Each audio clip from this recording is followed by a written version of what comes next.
Today, I want to talk about one of the most influential works in modern philosophy, John Stuart Mill's On Liberty. In a time when we constantly hear the word liberalism, it's essential to ask, what does it actually mean to be liberal? In fact, the Latin word liber means both free and book, and half jokingly, one might say that the true free person is the one who has read On Liberty.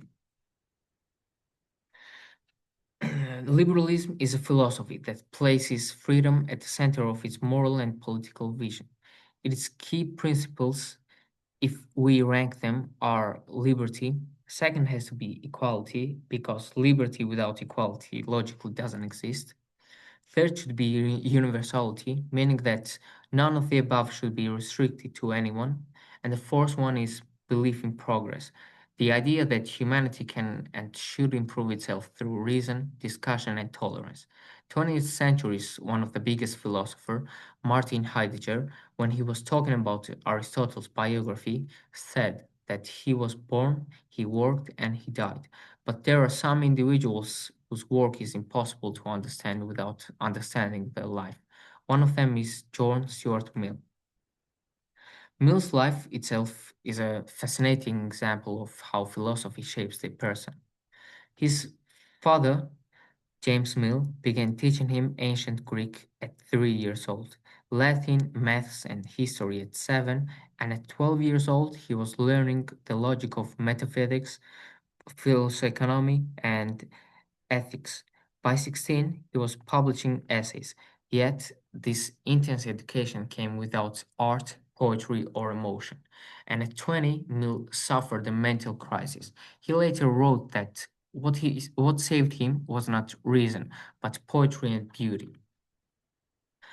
Mill's crisis taught him something essential. Reason alone is not enough. Liberty is not only about rational thought, it's also about emotional and spiritual self expression. This experience shaped his belief that true freedom means the development of whole person, intellect, emotion, and individuality. On liberty. In 1859, Mill publishes the book called On Liberty, one of the main books of modern liberal thought. At its heart lies a timeless question: what are the proper limits of society's power over the individual? Mill wrote during a period when individualism, democracy, and religion were reshaping Europe. He saw that new forms of social pressure could control people not through force, but through opinion and conformity. On liberty was his answer. The argument for the absolute importance of individuality, diversity of thought, and moral independence. Mill believed that a free society is not one where everyone agrees, but one where disagreement is possible without a fear. Mill's most famous idea is the harm principle. It defends the boundary between personal freedom and social authority. He argued that individuals should be completely free to act as they wish, to speak, live, and believe as they choose, unless their actions cause harm to others. In this way, liberty is not limitless chaos, it structures peace, where one's freedom ends precisely where another's begin. Mill saw this principle as the moral foundation of tolerant and pluralistic society. It is what allows different ways of life to coexist peacefully, even if we disapprove of someone's behavior or beliefs. That alone does not justify limiting their freedom. Only real harm for others can. For Mill, freedom of thought and speech was the foundation of all progress. He argued that expression of ideas, even false or unpopular ones, is one of the greatest dangers a society can face. If we silence an opinion, we may be silencing the truth, or at least a part of it. Even when an opinion is wrong, confronting it forces us to defend our belief with greater clarity and evidences. Mill believed that truth cannot survive in isolation. It needs open debate to stay alive. When discussion disappears, ideas stop evolving, and society just starts to stagnate. This, for him, was not just a philosophical point, but a warning.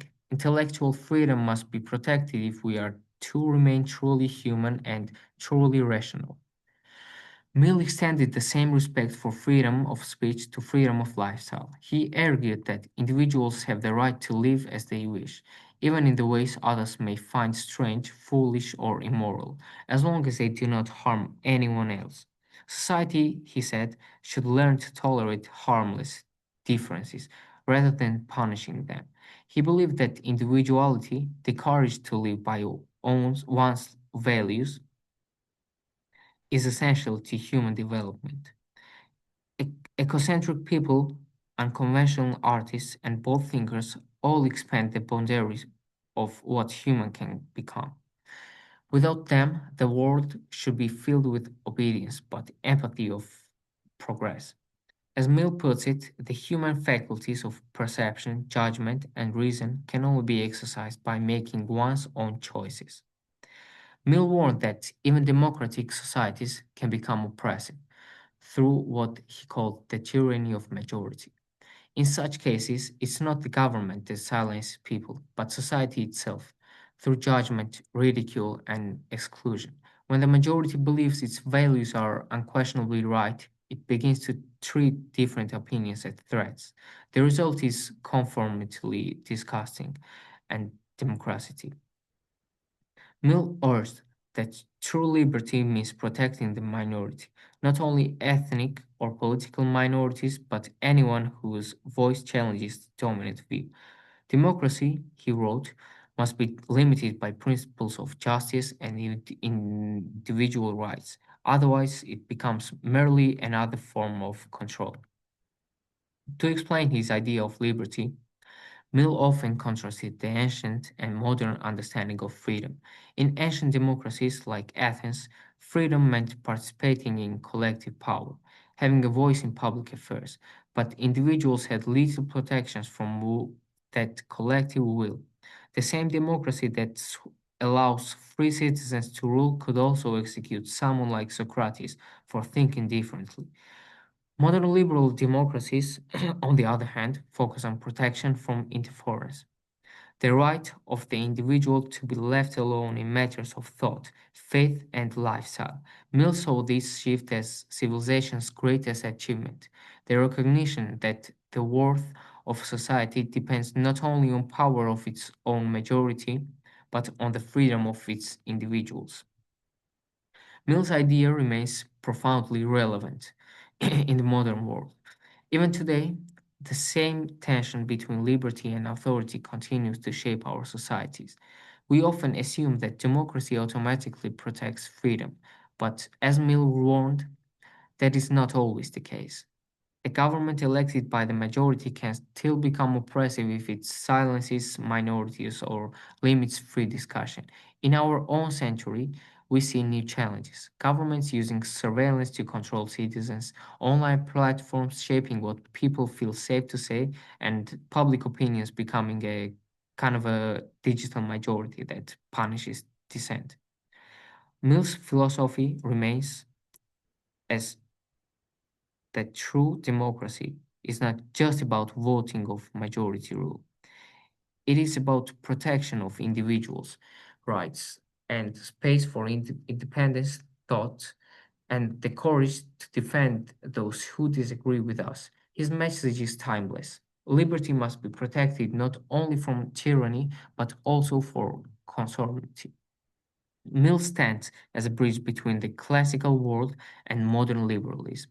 He inherited the rational spirit of enlightenment, but combined it with a deep respect for individuality and human emotions.